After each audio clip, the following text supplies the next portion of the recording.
Your journey to the Ismarin forest was quite smooth. Meeting Ankoran was incredibly shocking. It awoke ancient feelings you thought were well hidden within your soul. You'll get to see old friends and find ghosts from the past who you would have much rather avoided. However, Leon is a problem that must be addressed, as it's a problem that was partly created by you, and partly by Raymond, the wizard leading the resistance. Traveling to the forest after seeing Ankoran is like walking in reverse on old footprints. Many memories tie you to this place. You move stealthily and approach the guards carefully. As attentive as they are, they don't spot you. You sense the heart of the resistance would be here. You know both the forest and Raymond well. As you near the headquarters, the sentinels surround you and threaten you with their weapons. All the questions they begin to ask you melt into silence as you tell them your name. The legend traveling along your side is deeply rooted in the stories the rebels have been hearing since they were children. Normally, they wouldn't have believed you so easily, but they know Ankoran is on your track, so they lead you to their camp. A cluster of tents is set in a clearing, while others are built on trees. A string of smoke rises from the chimneys, and a sort of mirth stirs in the air. Many watch you, curious. You study them as well, noticing an interesting detail. The members of the resistance belong to almost every magical race. Only Ankoran, the green-skinned sylph, walks to you. About time you got here. Had any doubts? He replies, half smiling. No, and neither did Raymond. Good. Would you take me to him? Of course. She replies, smiling back at you. You find the sylph particularly provocative. You feel comfortable around her, but she also intimidates you. You've never felt such contrasting emotions with such intensity. You follow Ankoran to the largest tent in the village. Inside, a handful of men are pointing at a map on the table, muttering. As you walk in, one of them raises his head, returning your gaze. Even after all these years, you recognize each other instantly. Raymond, you greet him with a simple bow. Dargast. He sighs your name. I think you have many things to discuss. Maybe it would be better to leave you two alone. A single gesture from the wizard is enough. All the other men leave, nodding at you before leaving the tent. Their faces give away the awe of standing in front of a living legend.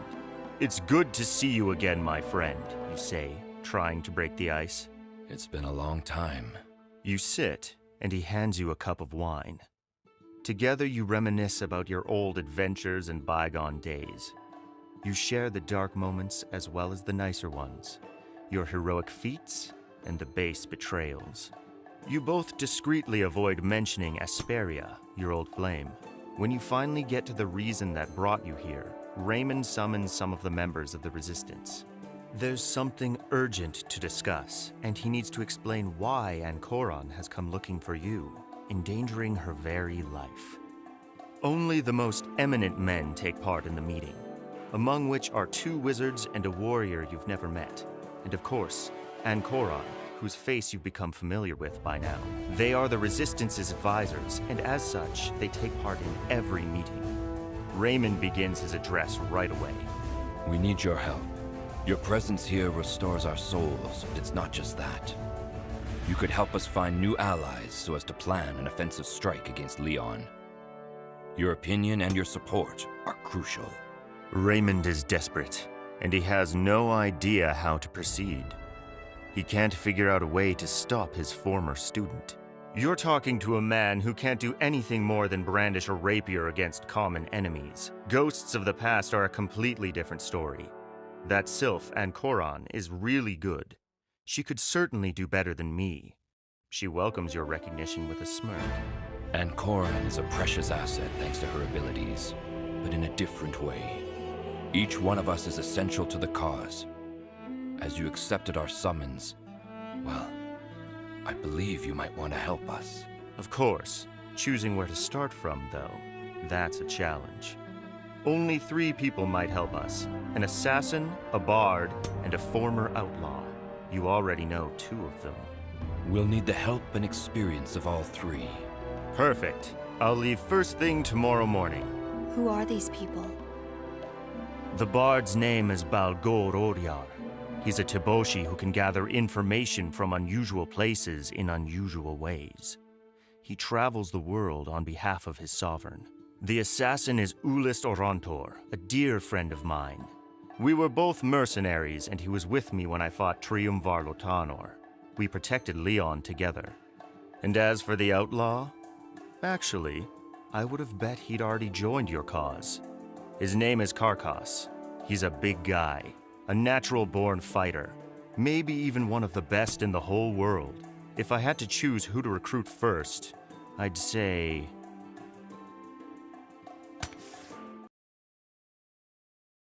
I'll start looking for my old friend, Balgor Oryar, the bard. He could gather a lot of useful information for the cause. Where will you start looking? Raymond inquires. He's a Teboshi. I'll start from there. You reply thoughtfully. It will be a long journey.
We could keep talking inside.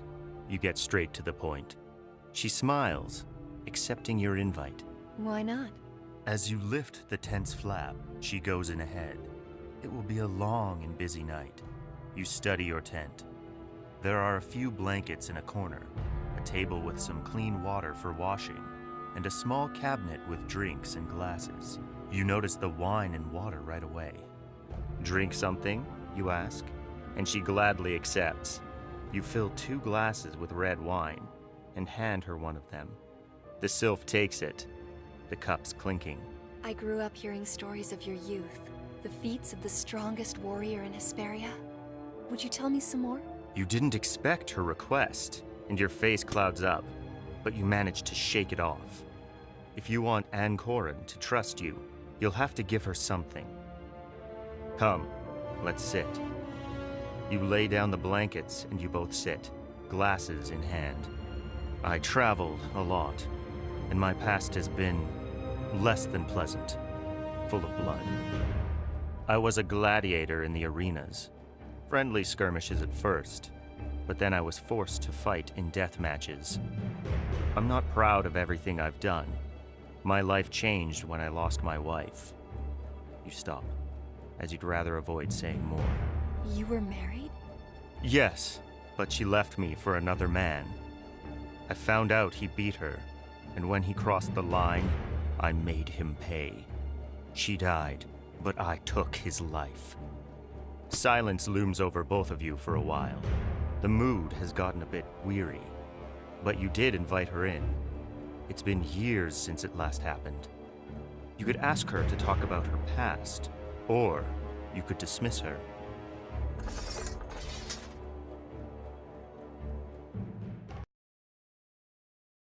How about you? It's your turn now, you say, taking another sip from your glass. I was born in a village close to Balinor. I lived there until my family sold me off to a group of wizards. My parents were poor. They'd hoped I could have a better life that way. They couldn't have imagined what they would have done to me later. They were experimenters, outlaws for their very order. They operated on children secretly to create new races and to study the effects of magic. Their intent was to mutate living beings. So, here I am. An intimate silence falls over you both. She lowers her head to the glass, but doesn't drink. You lean towards her and hug her, a kind and spontaneous gesture. Finally, the moment reaches its climax. You look at each other for a moment, and to both your heart's agreement, you kiss and let passion take over. You wake up with a start. You didn't notice the day had been dawned for a while now, and then you understand why. Anne Corin is by your side under the blanket. She's still sleeping. Her hair rests around her in stray locks, and she's more beautiful than ever. You get up carefully and get dressed as quickly as you can. Before leaving, you turn back and notice she's still sleeping. You wonder if you'll ever see her again, and your heart has a new hope. After all these years, you didn't think you could still fall in love. She makes you feel good, and you wouldn't want to miss out on a future with her. Why did this have to happen right now? You need to leave, and don't know when you'll see her next. Even though you haven't talked about it, it wasn't just a one-night stand. You are both extremely involved. At last, you really feel alive. Now, though, you need to depart immediately. If you're good enough and lucky, you'll get to see her again. You head to the stables where you're provided with a horse and leave without hesitation. You have your supplies and both rapiers in your bag. Now, your destination is straight ahead. As you ride, the 1,000 voices of the forest accompany you. You haven't said goodbye to anyone, but that's part of the game. The less people that know where you're going and what you're up to, the better. Crossing Ismarin takes you several hours. There's nothing off throughout the whole forest. Suddenly, every sound seems to stop. You've been followed. You hear a whistle go straight past your head, soon followed by the thud of an arrow stabbing a tree trunk. You got lucky, but such a blessing rarely comes twice in a row.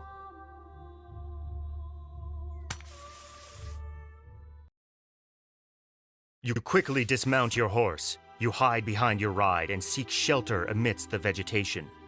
With both rapiers in your hands, you head towards your opponent. A bolt caresses your hair. Then, you hear a loud thud of something falling to the ground and quick steps running. You proceed, faster, and notice the hitman is fleeing across the clearing. You're almost on him. You have two options. You could jump on him to stop him, or you could use your rapier as a javelin to hit him on the back. You've done it in the past, and know you could succeed. With a skillful move, you shift your grip on the hilt and throw your blade. You see the weapon gleam for one brief moment in the forest before sinking into your opponent's shoulder blades. He drops to the forest floor. When you go to retrieve your sword, you see he is definitely dead. You see the hitman is human. He's slender, with sharp features, and he's wearing forest-colored clothing. You recognize he is a camouflage expert. You search his body, looking for something that could identify him, or at least explain the reasoning behind the attack, but you can't figure it out. You are sure he didn't act alone, and doubt that he was just trying to rob you. Alas, you won't find out anything more by staying here. You decide to resume your journey, planning to stop at the nearest water stream. You leave the Ismarin forest behind as quickly as you can. Now you know you may never let your guard down again. The path takes you through lush clearings and open fields. You enjoy the warm sunlight on your face, even though the recent fight worries you. Who sent the hitman? There must be a mole in the resistance. It's a part of all the power plays you've always hated. You'd like to be outside of it all, but nonetheless, you'll have to face some of these delicate dynamics. Anyhow, you need to move ahead with your mission. You've been riding all day and decide to set up camp in a clearing next to a babbling brook before it gets dark. After tying your horse to a tree, you light a campfire and lay out a blanket. You take a leaf and bring it to your mouth, whistling a merry tune to relax. Your mind wanders back to your past, and the 3 friends you now need to recruit. You've shared many adventures together and are taken over by nostalgia. You approach the brook to fetch some water for the fire. Once you're close enough, however, you notice an odd ripple in the water's surface. You back away immediately, and your hand goes to your hip, looking for a sword. Unfortunately, you left the rapiers at the camp.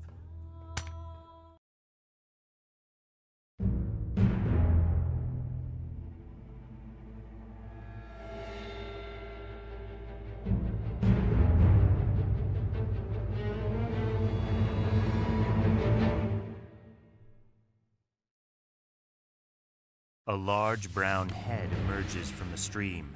Its penetrating yellow eyes stare at you ravenously as its forked tongue darts at the air. It's an enormous river snake. The body is covered by scales which blend in with the ground. Fate is toying with you. Your nickname mirrors what seems to be your nemesis. You may have found the creature who can defeat you once and for all. Despite this, though, you won't go down easily, and get ready for an exhausting fight. First, you presume the snake will attack you. Being an animal, it will act on instinct. As its head springs towards you, the only thing you can do is dodge. You can move sideways, avoiding the creature's jaws, or roll back to reach the rapiers and the fire. You are fast and avoid the attack easily. Despite your fight with the hitman and all its consequences, your reflexes work just fine. Now you need to face the monster before it kills you. You move slowly, waiting for its next move. Under your gaze, it changes consistency. It turns to dew at first, which evaporates into mist. The air around you grows warm, and a strange fog heads your direction. You could try to hold your breath, stabbing the rapier into the mist, or you could take a few steps back and run. Or, still, you could take a defensive stance and see what the snake will do next.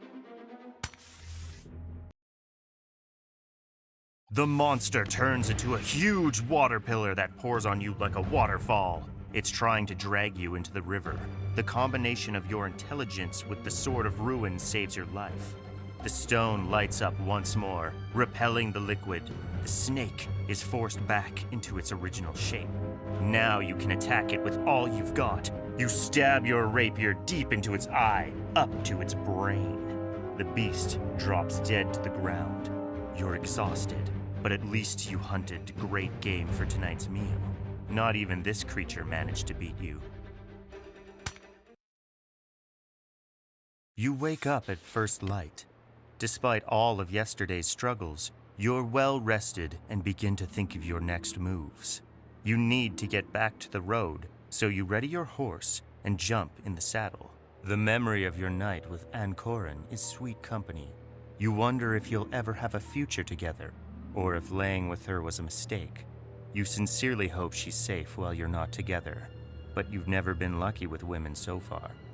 Your wife left you for a violent man, whom you ultimately killed. He beat her, and you couldn't stand it. Asperia Kamarin was killed by Riotor, Triumvar Lotanor's henchman. You killed him as well, but you would have rather torn him to pieces. Ruminating on the past saddens you, and you shake your head out of it, dedicating yourself to the mission at hand. Your current position offers you a wide array of possible destinations.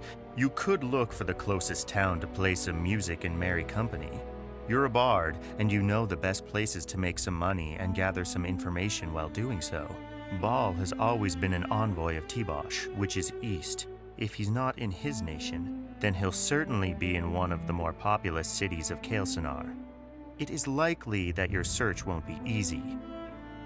You'll need to go at this by elimination. You could head to Elasith, the Tibashi capital, or choose whether to head to Akma, Rasan, or Alanbor, which are among the largest cities in Kael'Sanar.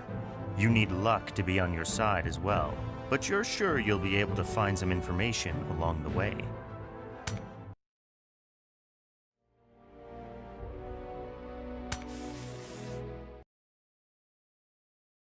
You opt for the farthest city, which is also Balgo Oriar's birth town, Ulasith.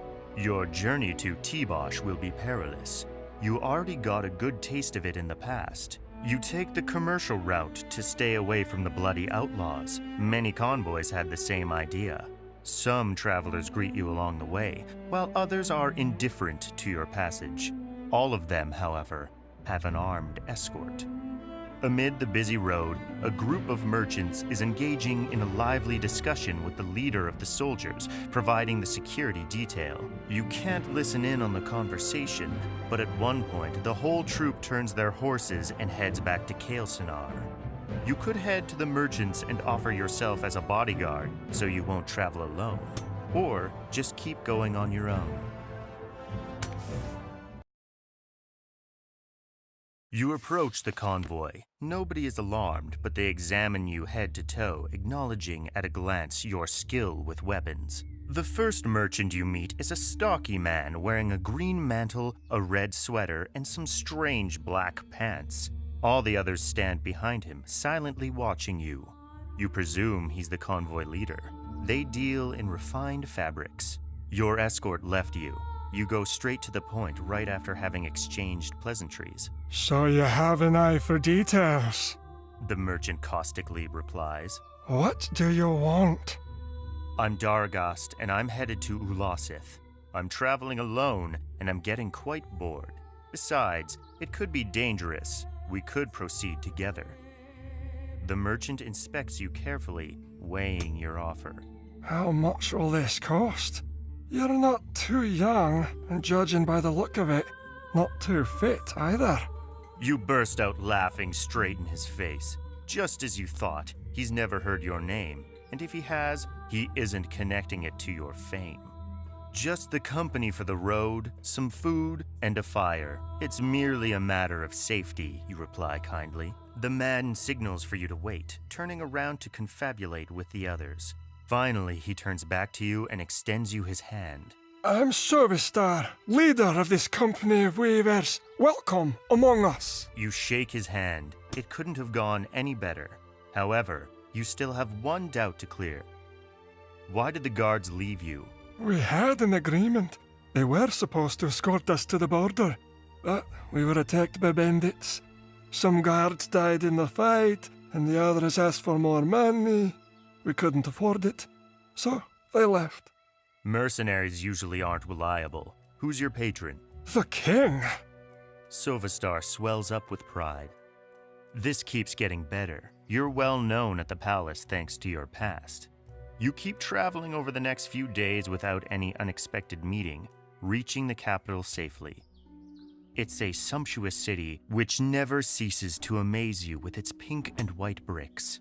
Sublime marble statues and silk banners decorate the streets, and all the houses have either flat or domed roofs. At the gates of Ulasith, Sovistar hands over a document to the guards, who escort you to the royal palace. This is where our roads part, my friend. Sovistar tells you. Maybe, but I need a hearing with the king as well. You think he'll grant you one? I had to send thousands of letters to have the chance to show him our goods. Continues the merchant, sneering. I have my ways. You approach one of the guards, and as if it were the most natural thing in the world, you greet him and introduce yourself. Could you tell your lord or his advisors that Daragast Lyar is here and would like some information on an old friend of his? The guard drops his jaw. Your deeds against Ryator San in the war that took place many years ago in this very city are still alive in the people's tales. All T-Bosch is grateful to you and welcomes you as a hero. Even the new king can't refuse a hearing with you. The merchant, hearing your words, is only now starting to understand who he had the honor to travel with. You smile at his surprised expression. The soldier disappears in the palace. Several minutes later, he reappears with the king himself. You bow before him, and he does the same. To what honor do I owe the pleasure of your visit, Lord Lyar? The king is young, tall, and thin, with long blonde hair that falls down his back. His appearance stands out from that of the other T-Boshi. Your portrait adorns many places throughout the city. You see it on paintings and commemorative statues. Despite your age, neither the soldier nor the king have any doubts regarding your identity. The rapiers on your hips simply confirm what everyone already knows. Besides, the sovereign's detail is so fierce you couldn't hurt him if you tried. I'm looking for an old friend, Balgo Oriar. I need his help. Ball isn't here. He's been on a mission in Kael Sinar for a few months now. It's been a long time since we've last heard from him. I'm afraid you traveled all this way for nothing, Lord Layar. Come now, you'll be my guest before you head back. You bow and gladly accept his invite. You leave your weapons to the soldiers. They'll hand them back when you leave. You came to the wrong place. Now you'll have to choose your next destination.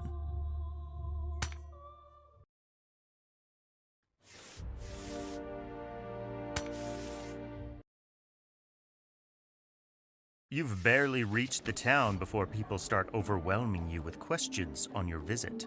New races aren't welcomed in Akma. Only humans dwell here. You enter the first tavern you come by to eat something. You approach the host and inquire about Ball.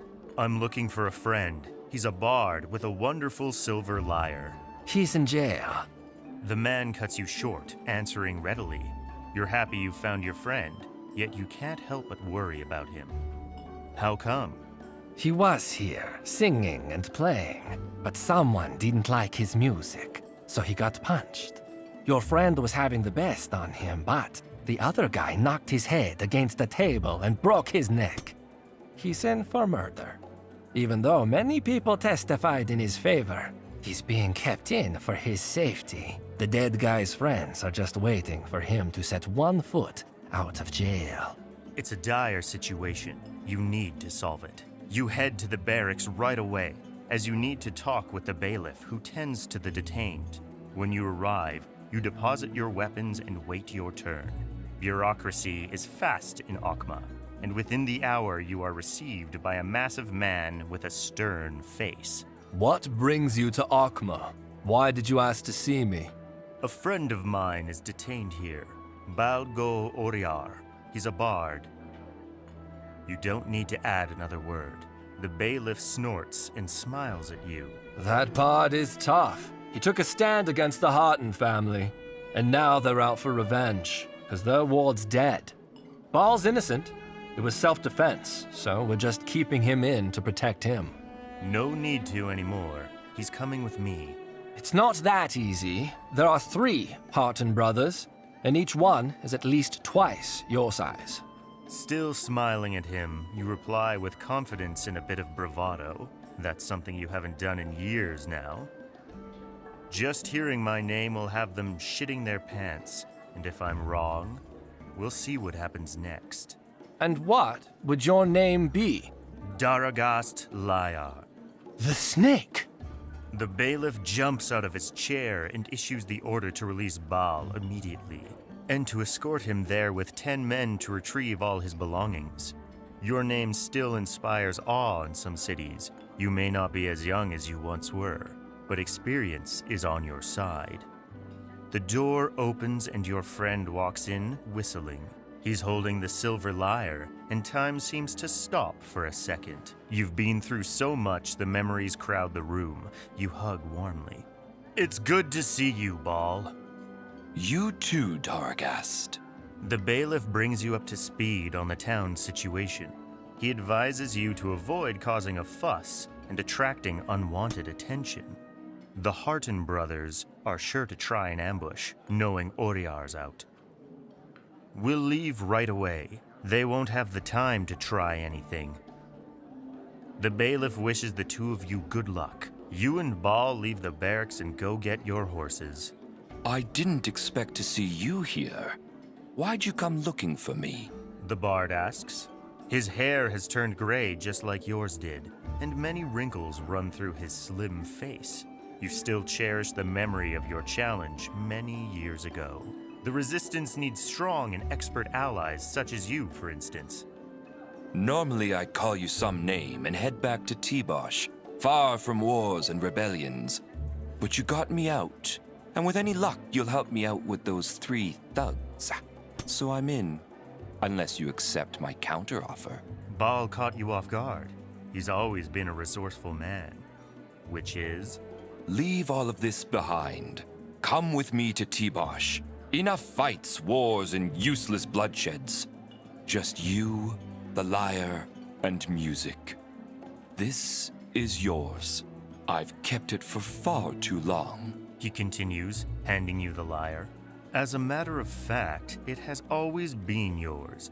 You entrusted it to Ball for personal reasons. You pluck at the strings and touch its base, awakening long-gone emotions. Thanks, Ball, for keeping it and playing it too. Now let's get out of here and you'll have my answer. You tie the instrument to your horse's saddle and leave Akama with your friend. Right outside the gates, 3 massive riders stare at you. It's the Hartons. Oriar tells you.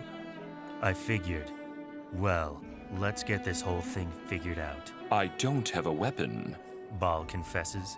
You unsheath both your rapiers, keeping the sword of ruin for yourself. The bard recognizes it and sounds a satisfied whistle. The 3 men are already armed. They are wielding axes and suddenly charge at the 2 of you.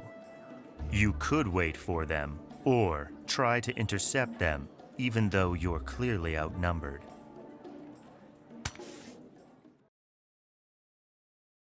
You spur your horses against your opponents, Ball's on your left, and your current formation renders the enemy riding in the middle useless.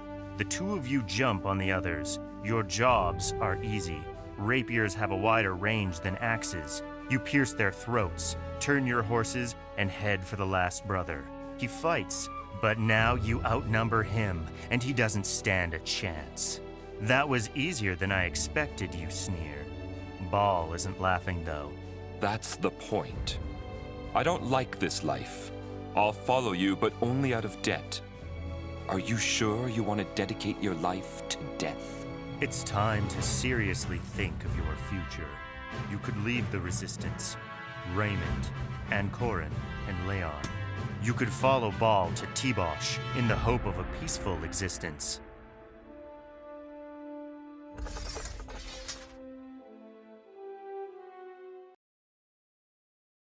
Ball's offer is tempting, but you're an upright man and won't leave the cause.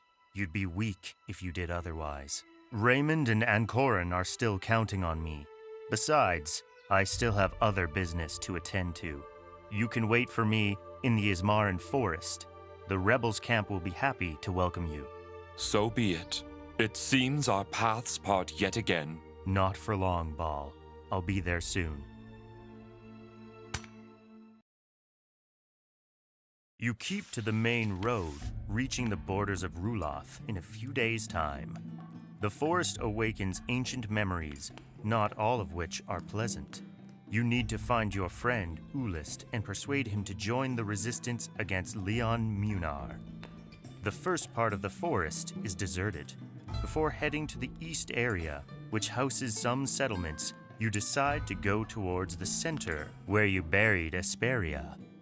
When you find the tombs, you make a scorching discovery. The stones have been moved, and there are signs of a struggle on the ground. Someone raided the tombs. You look inside the graves, but there's no trace of the bones. Someone stole the remains. A tear of sadness and resentment crosses your face. Who could do such a thing to Asperia? Only Ulist could know. You spur your horse, headed for the populated area of the woods. You reach a clearing teeming with life. There's a true and proper village here, with children playing cheerfully. The dwellers notice you and inspect you carefully. They're not used to visits. A mane of red hair makes its way through the bystanders. Melanir, Ulist's wife, is unmistakable. Their troubled love story would have made just about anybody smile. It even inspired your ballads.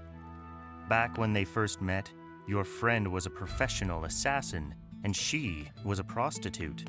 Love knows no boundaries and changes hearts. You're happy to see her, and her smile shows the feeling is mutual. Daragas! She screams as she runs toward you. You dismount your horse, and the 2 of you hug. How are you, Melanir? Fine, but you've been away too long. You look a bit battered. Come on in, take a bath, rest for a while. We'll wait for Ulis together. She replies happily. Reassured by Melanir's reception, the residents go back to their daily business. Nobody missed your name, though, and they keep glancing at you, curious to see the living legend who defeated the tyrant Triumvar Lotanor 20 years ago. As you chat merrily, Melanir prepares a warm bathtub for you, and the two children enter the home. Mom, Jacob keeps bothering me. Yells the younger one, about 6 years old. The two freeze upon seeing you, speechless. Stop bickering and say hi. Melanir threatens them. Daragast, these are my sons, Jacob and Alan. Come on, say hi. Hi, Daragast. They both chant aloud. Hello, children, you reply, smiling. They have their mother's red mane.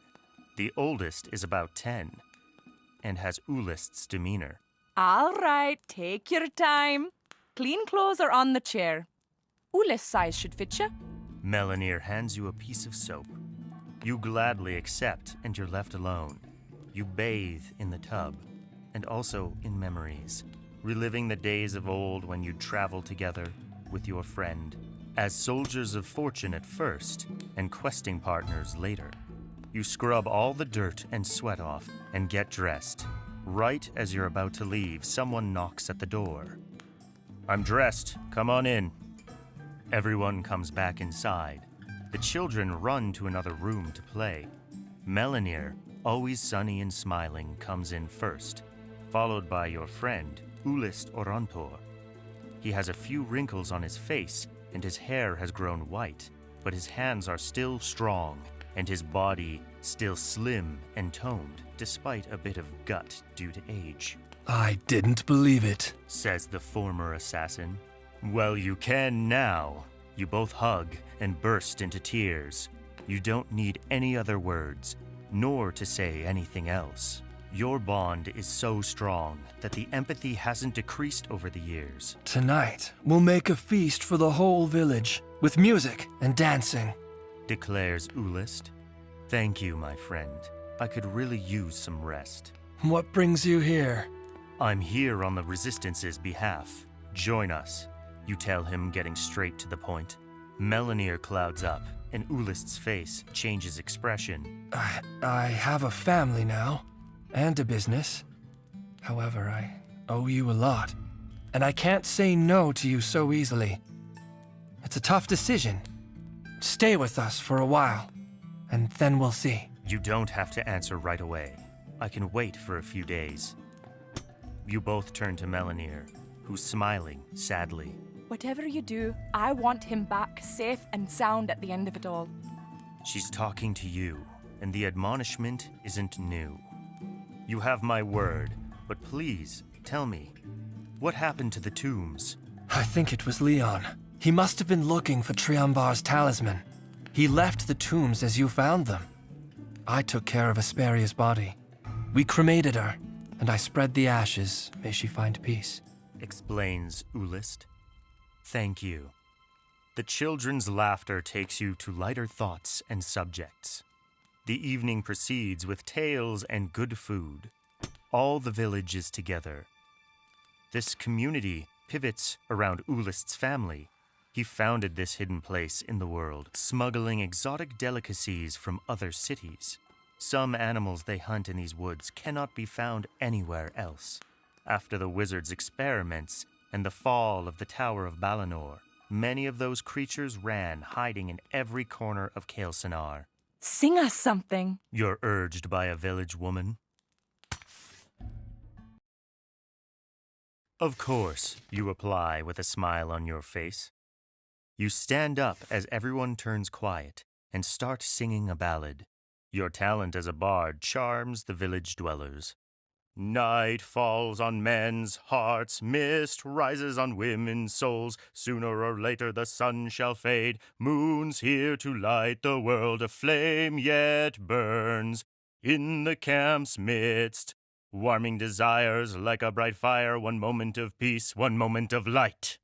The people applaud you for several minutes. Melanir's heart had already been touched by that song in the past. It's a love anthem, nostalgic though it may be. So, will you come hunting with us tomorrow? Ulist asks you. I'd love to, my friend. The feast goes on with jokes, laughter, and dancing.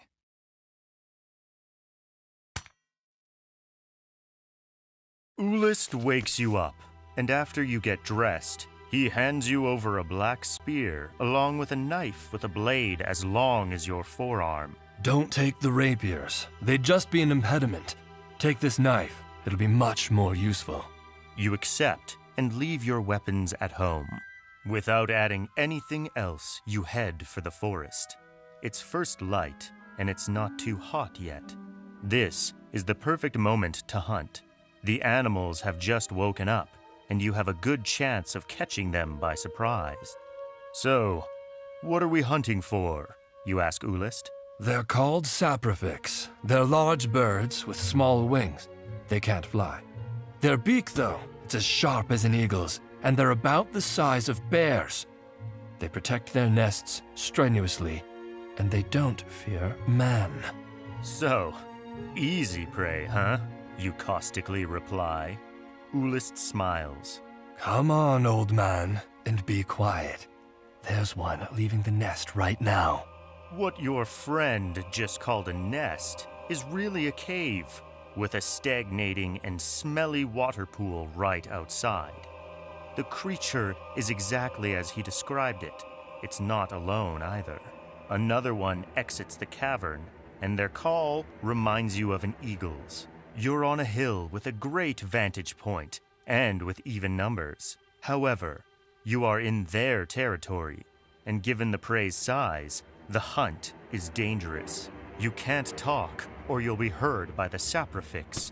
Therefore, you'll use some signs you agreed upon. A closed fist with the index finger signals to launch the weapon.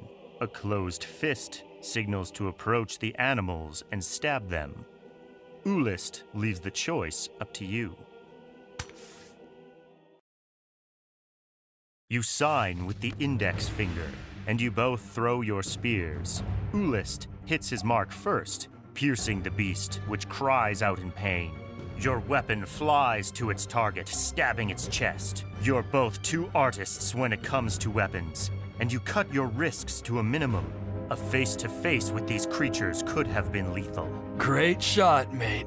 Ulist smiles. Let's skin them and get this over with, you reply, patting him on the back. You finish the job before heading back to the village. As you come back to the village, the residents claim the spoils. Melanir has already prepared your lunch, and you all sit around the table, the children laughing and eating heartily. Over the next few days, you dedicate yourself to hunting and smuggling. This lifestyle reminds you of your past as a mercenary, and you could get used to it. Your life would be much more peaceful.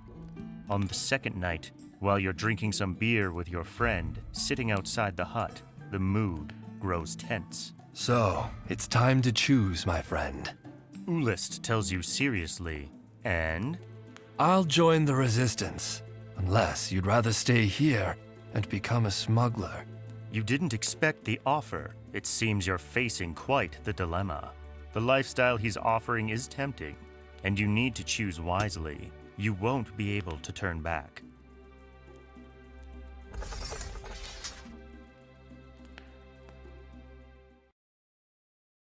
I can't stay, Ulist. I gave Raymond my word, and you know what that means to me. Your friend nods. I'll leave for Ismarin in a few days. We'll meet there. I'll be leaving tomorrow. I have a few things to tend to first. Then we'll meet in the forest in a few days' time. Raymond will welcome you with open arms.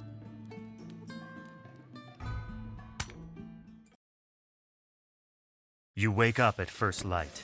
Despite all of yesterday's struggles, you're well rested and think of your next moves.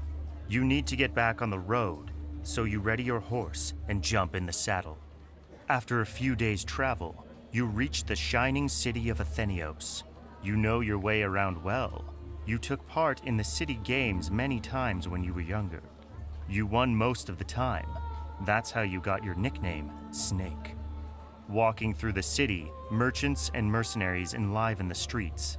The gladiator events are taking place. This is the most flourishing period of the year for Athenios. The walls are covered with posters of the finals of the gladiator fights. One of the two finalists is your old friend, Carcass, so you head to the arena. You find a high seat in the bleachers, far from the center of the stadium.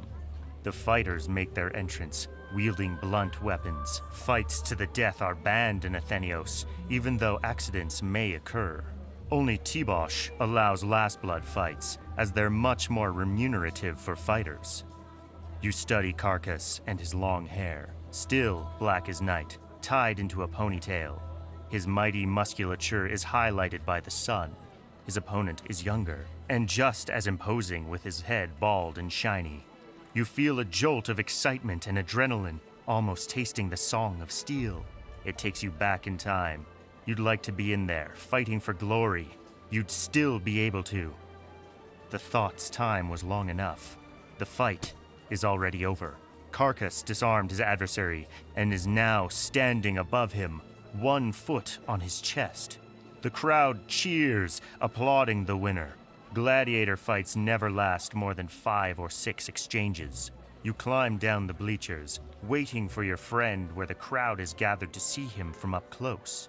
A metal fence separates them from the arena, supervised by soldiers. Carcass prances around, taking homages until he gets to you. "Wow, it's been so long, you ox," you cry out as he shakes your hand absent-mindedly. You! He drags you out of the crowd as if you were light as a feather, hugging you tight. The crowd bursts into applause. I thought you were dead, Says Carcass. "You thought wrong," is your reply. What brings you here? "Let's talk about it with some ale after you're done celebrating," At the Black Tankard Inn, then, for dinner. Carcass offers. "I'll see you later then." The guards let you through as you leave the arena, headed for the inn. You negotiate a price for a meal, a bed, and to stable your horse. Despite the people rushing in, you're sure to have a place here. As dinner time approaches, Carcass hasn't arrived. You're hungry and decide to order without waiting for him, when a huge, hairless man with green eyes sits at your table, scowling. It's the man who lost against Carcass. "You're that bastard's friend!" He's drunk and sluggish, and you decide to ignore him. Despite this, however, he grabs the table, hurling it in the hall. The tavern's customers grow silent. "What do you want?" "Satisfaction," he replies. Hey! Out of here, both of you! The barkeep yells. "Out with me, pig!" He's trying to take his defeat out on somebody, and you're the scapegoat. Death fights aren't allowed in the arena, but honor badges and duels are another thing altogether. Let's go. You take your rapiers, and the man precedes you into the street. A circle of curious bystanders forms around you. Your opponent takes out an axe with a large, chipped blade as you unsheath both your rapiers. Taking rapiers to an axe fight hardly bodes well for a swordsman. The winner is normally the quickest draw. This will be the key to your success or failure. You move with exceptional grace in the light of dusk and the people's torches. Your rapier's tips jolt against your opponent as if brushing his arms. They leave deep cuts, and he breathes an animal-like cry. He charges in a raging attack, which you must avoid. It's a smart move. You could never parry such a heavy blade. You manage to divert the blow, immediately wounding the arm wielding the axe. The gladiator loses his grip on the weapon and drops to his knees. He's panting, foaming from the mouth. "Bastard," he mumbles. "Leave now, and don't you dare come back," you threaten your enemy. "You're making a mistake," he replies. "If you want another match with the snake, come look for me."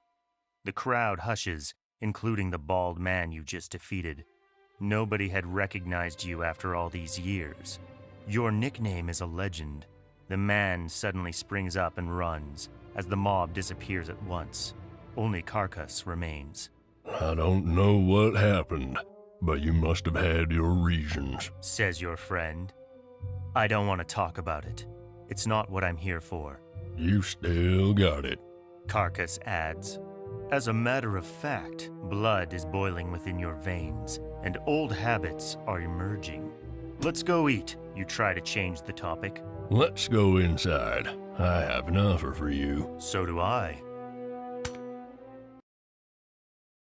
You sit to drink some ale and eat stew with potatoes, laughing and joking as two old comrades in arms. But actually, you met Carcass only when the war with Triumvar was at its end. Your friend was still an outlaw. He joined your cause and fell in love with Melanir, but he always respected her bond with Ulist. Maybe that's why he chose to change his life once the war was over. Now you're sitting at the same table, talking of bygone feats.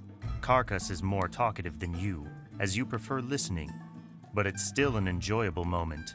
Besides, you just got a good taste of fencing in a duel, which was thrilling. Who knows? This might be the way to find someone stronger than you. It's been your goal all your life. So, Daragast, why'd you come looking for me? For Raymond and the Resistance. I want to recruit my old friends and convince them to join the cause. Will you? The man bursts into a genuine laughter. Hell no. I don't want to get into all that stuff again. I like it here. You shouldn't have gotten mixed up either. The hermit's life suited you. You saw this answer coming. You invoke your old friendship and what just happened outside the inn between you and his opponent. Come on, Carcass. You're much more than a simple gladiator. You've always had moral integrity, and I don't think you could stand what Leon has become. Besides, I just faced a brute only for the crime of being your friend. You can't turn me down like this. The massive man looks at you seriously, all traces of humor gone from his face. You're right. You accepted the challenge from me, and yes, there's more to me. But rebel causes aren't my forte. Last time, there were too many deaths. Of course, I can't really refuse. Unless you're willing to accept my offer. Let's have it. You invite him to talk. You want to hear more. I noticed you're still a good fighter, and your name is still impressive. You just need to say it with the right timing. You might have a future as a gladiator. Before you do, though, you'd have to restore its splendor here in Athenios. Carcass begins. Where do you want to get to? To the Teboshi arenas, where the real money is, where we could be kings. You know those arenas far too well. You've been there as a slave and made your way to freedom one fight at a time. There are no rules. All fights are lethal. You feel a thrill as you keep thinking of finding the man who could defeat you. Come with me. Let this resistance thing go. Your proposal is interesting, Carcass, but I just can't. I gave Raymond my word, and I won't go back on it. Not now. All right. Then I'll accept yours. I'll head to Ismarin as soon as I can. Will I find you there? I've still some matters to attend to, but I'll see you in the forest when I'm done. You finish your meal and take your leave. You hope to rest well for tomorrow's labors.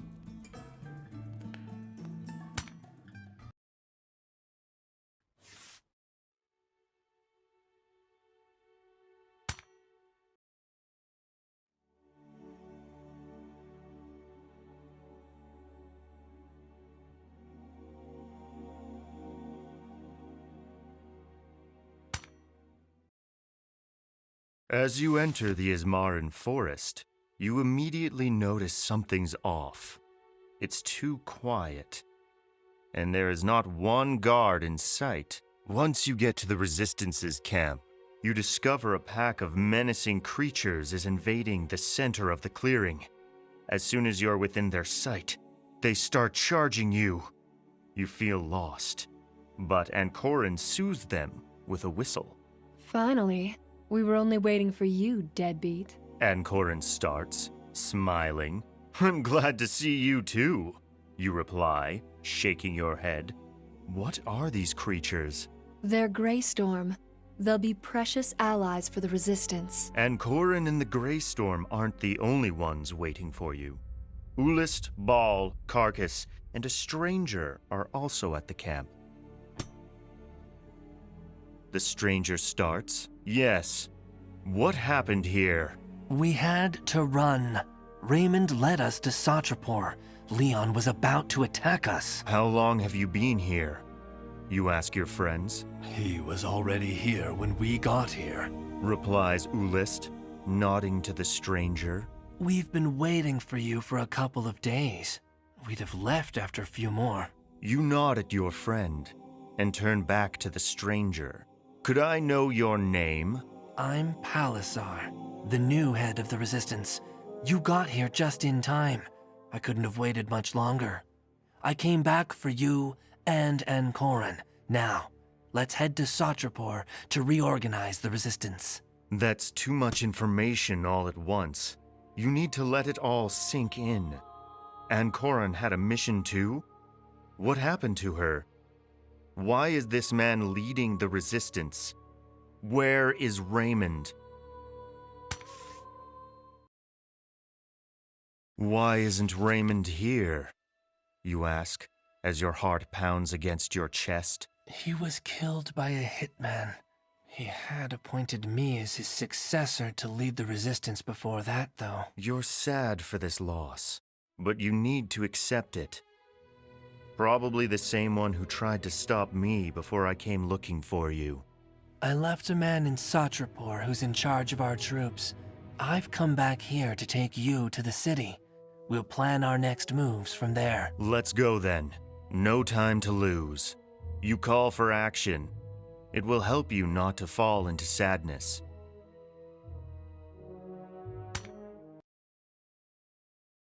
Upon reaching Satrapur, you find out all the other wizards of the Resistance are dead too. The situation is dire. Your sword is the last magical defense against Leon. You brush the sword's hilt and close your eyes, thinking of Raymond and the hopes he had pinned on you. But you're not a leader, and you think Palisar will be a worthy successor. Everyone is, in their own way, trying to keep up the rebels' morale. Timos is trying harder than anyone.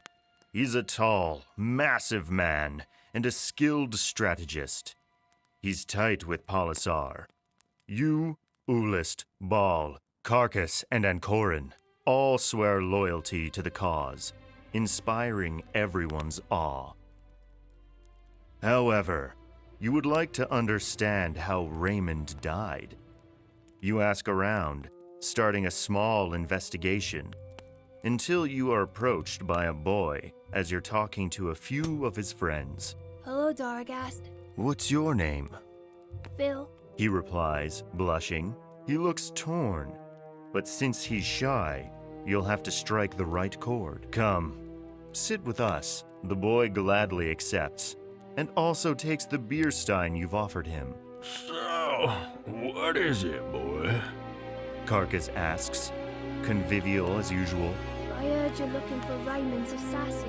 You look at each other, silently. Talk, Phil. Ulist urges him on. I'm scared. Don't worry.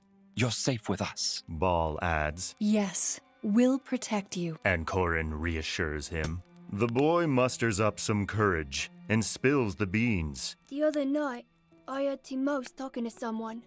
I couldn't recognize him, but he was boasting about how he killed the wizards. He said the Resistance is reaching its true goal, how only Leon is left. Are you sure that's what you heard? You ask, shocked.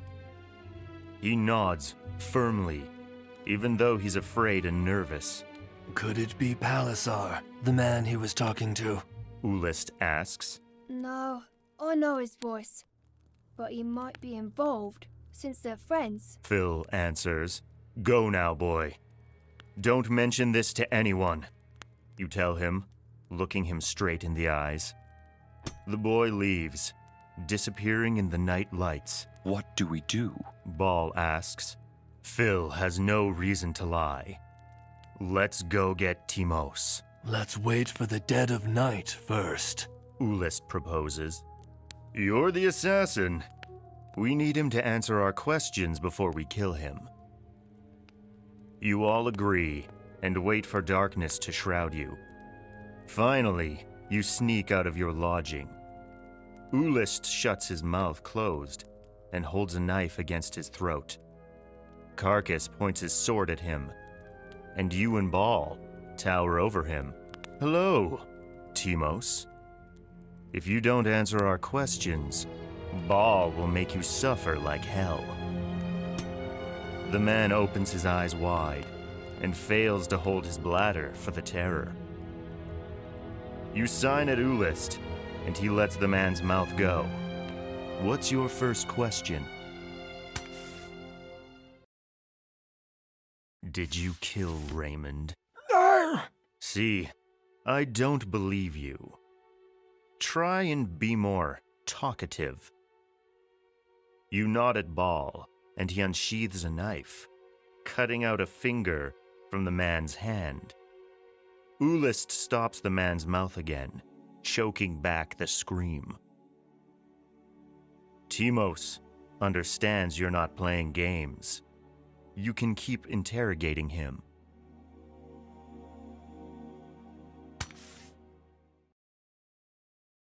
Who were you boasting to about the wizard's death? To someone who's killed a lot. He replies, gasping for air. His answer isn't satisfying, so you nod at Ball. Timos understands your intentions and fights desperately, but you close his mouth once more. You cut off a finger and keep on interrogating him. Who did it? Suddenly, a black square-bladed dagger slits his throat, and the words die in his mouth. There's a hole in the tent, and you all run outside. The situation is escalating. You quickly run out of the tent, and 2 more darts jolt towards you. Your friends are held back, and you find yourself alone, staring into Palisar's eyes. You should have minded your business, says the elf.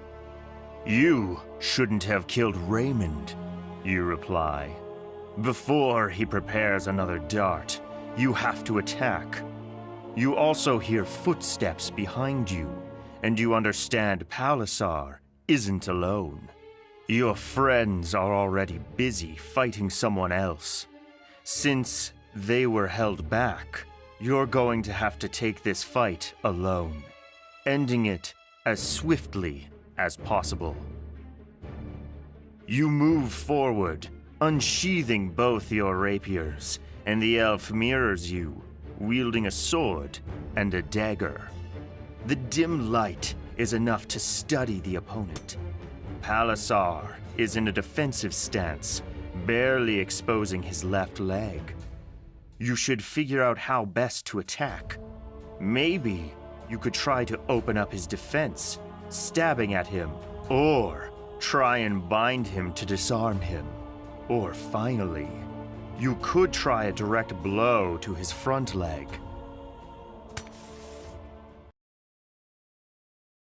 Your move is clever, worthy of a sword master like yourself. You look for Palisar's dagger, tricking him in.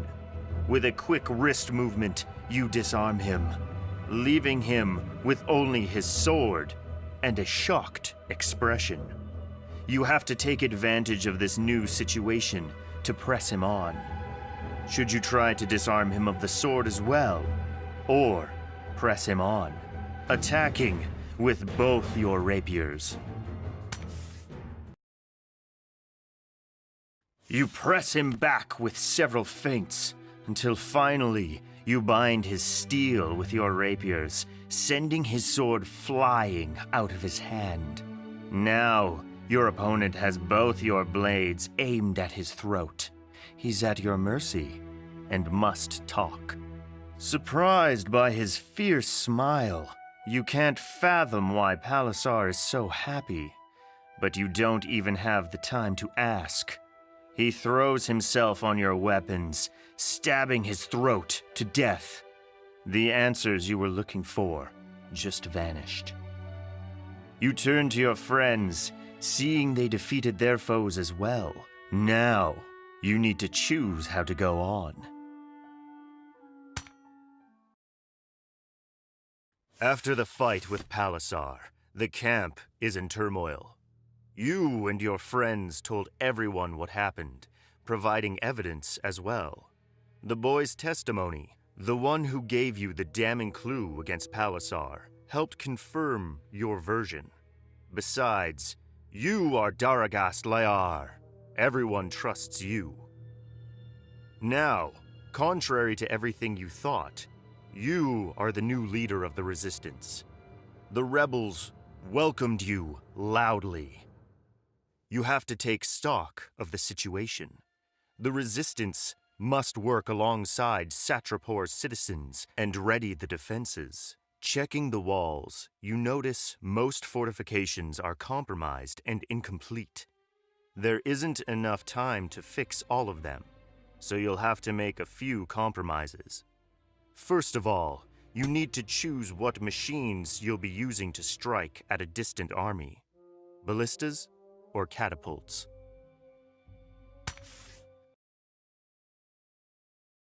Together with the army's commander, you order Satrapor's master builders to build several ballistas to be installed upon the bastions.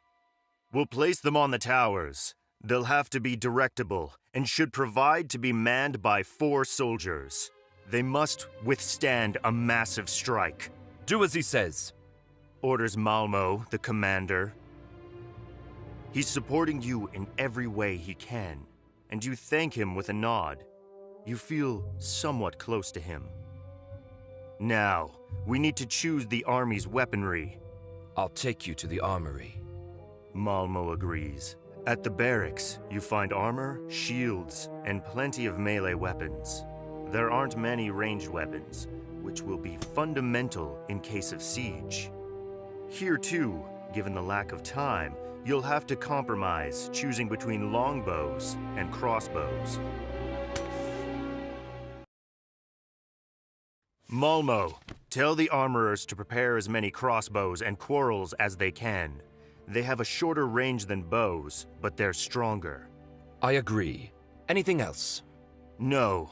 I need to head back to my men and assign them their tasks. We'll meet again before sundown. The commander beats his fist on the chest and leaves. You reach Ball, Carcass, and Ulist, who are sitting at a table outside. They welcome you with a smile. I'm arranging the city's defenses, and I need your help. You start. We're with you. Ball replies.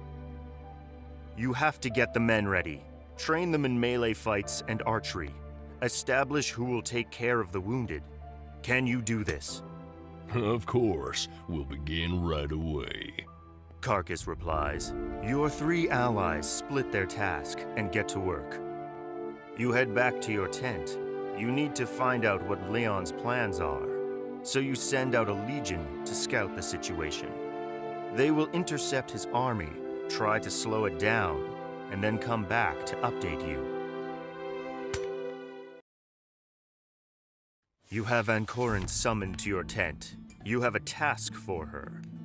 After a few minutes, she crosses your threshold. The candles light the pavilion. Her slim figure is alluring, but you need to keep focus. She has a lingering expression about her. She expects something from you, and a heavy silence falls between you two. You can hug her, or keep tending to your business. Maybe the city's defenses can wait for a bit.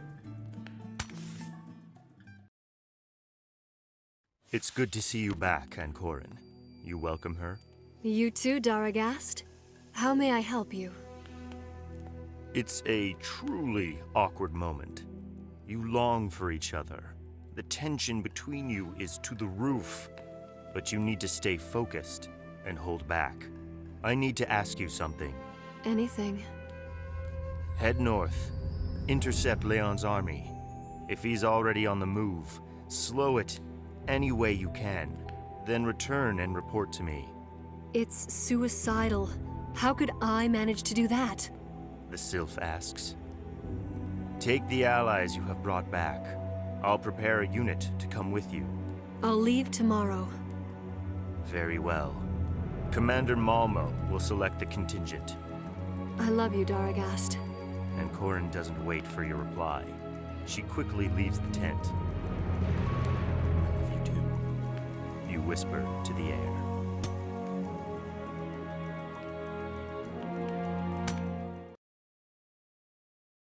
As you study charts and maps, you get lost in your thoughts, too worried of what's to come. You're not even sure what you should hope for, and can't rest properly. You hope everything will go for the best, for Satrapor, for your friends, and for yourself. You command the archers to take their posts and target the enemy. They are to take as many lives as they can. It's a wise choice. The enemy starts retreating. Then, the opposing force deploys its archers. Now the battle rages on in the distance, and corpses start piling up on both sides. It's time to start using the defensive engines. The attack on the walls must be stopped. A huge earth elemental appears right in front of the city gates. It'll manage to break through soon. Should you send a host of men to face it, or attack it with the defensive machinery?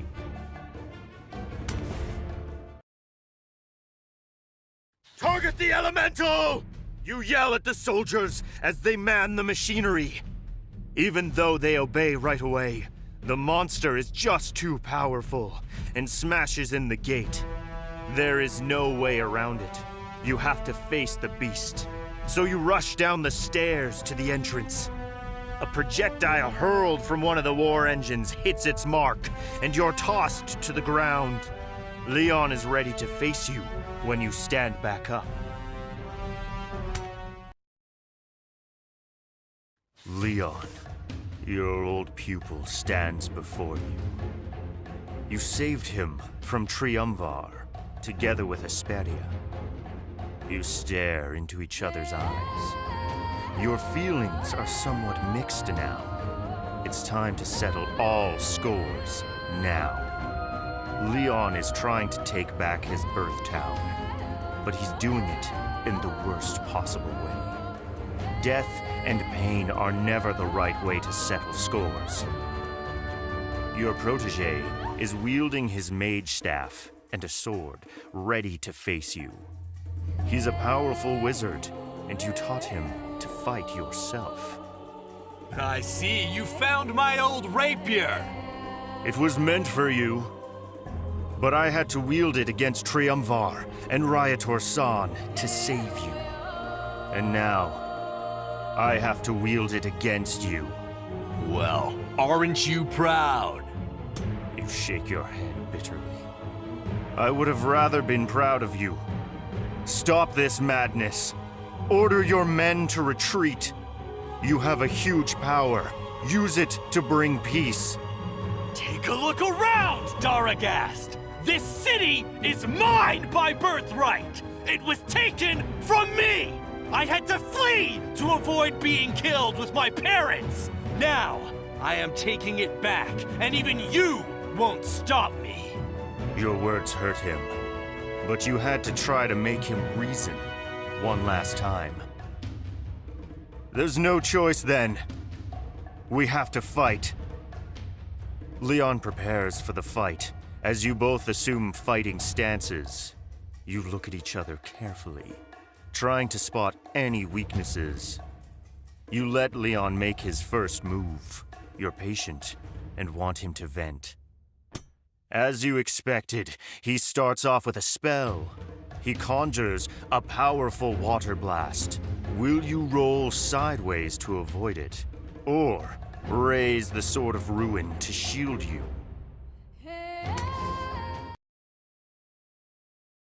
Your action is simple, yet effective. You know the blade's properties, so you force Leon into wasting a spell. You have to exploit this advantage and counter now. Will you try to attack him with two simple strikes, such as a slash and a cut, pressing him with both rapiers? Or should you try a low blow to his foreleg, followed by a pirouette to hit him at the head? You try an ascending cut at his foreleg and immediately pirouette on one foot, unleashing a powerful blow to the head. The Sword of Ruin impacts against something, which shatters into pieces. Leon parried your attack with his staff. However, the violence of the impact, together with the magic held by the stones in the hilt, unleashed enough power to break it. Now, Leon is at a dire disadvantage. You have to find some way to defeat him, or it'll be the end of Satrapor. You're panting, while your opponent seems much more at ease. With only one weapon left, will you press him to try to wear him out? Or try to taunt him into making a mistake? As a swordsman, you didn't get any better. As a wizard, I thought you'd be different. Leon bites his teeth and declares an arcane word. You're ready to absorb his spell, but it's not aimed right at you. Leon conjures a spark right before your eyes, blinding you. You think it's the end, but when your sight comes back, Leon is on the ground, helpless. He's no longer able to fight. He's worn out from his spells. You can kill him or capture him.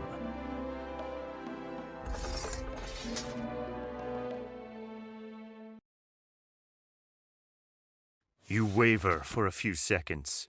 Memories of a 6-year-old child, frightened and shaking, rush back to you. A child who'd lost his parents, who looked at you as a father. You can't bring yourself to kill him. You tear up your cape to gag him and get some rope to tie him up. Then you drag him away. You won't be his executor. You'll deliver him to the Resistance. They'll decide what to do with him.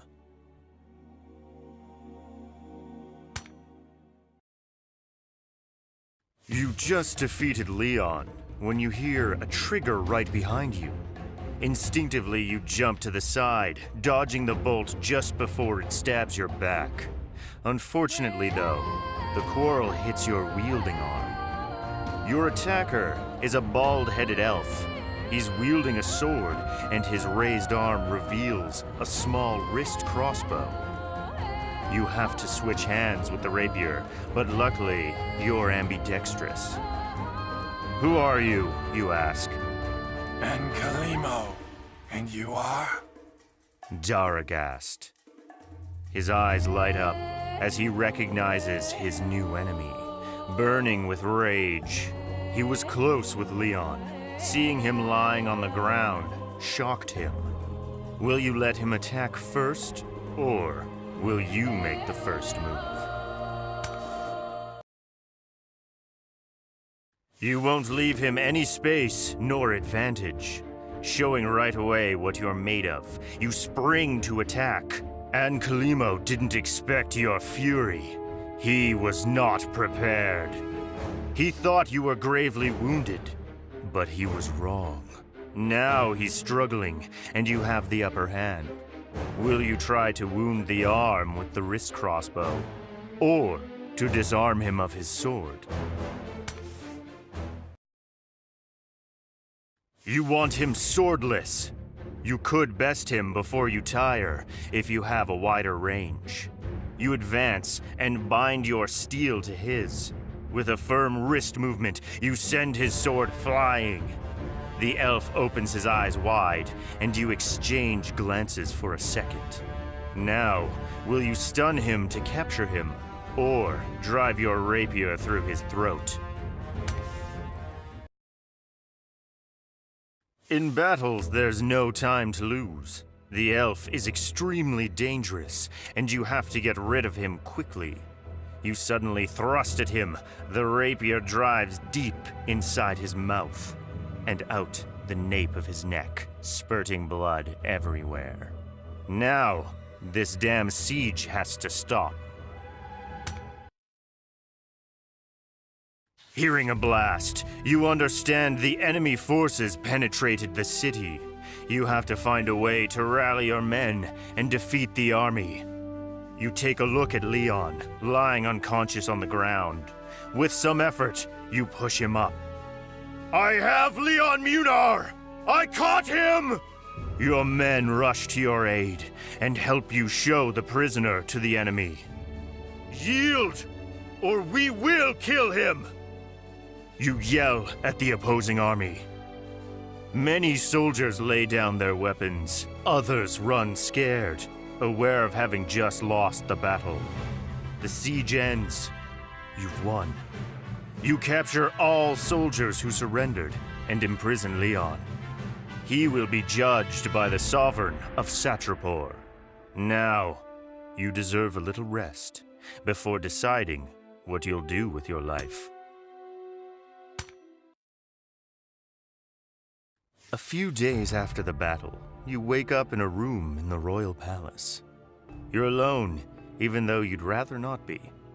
Your thoughts still go to Ancorin when you found her corpse on the battlefield. You cried and are still grieving.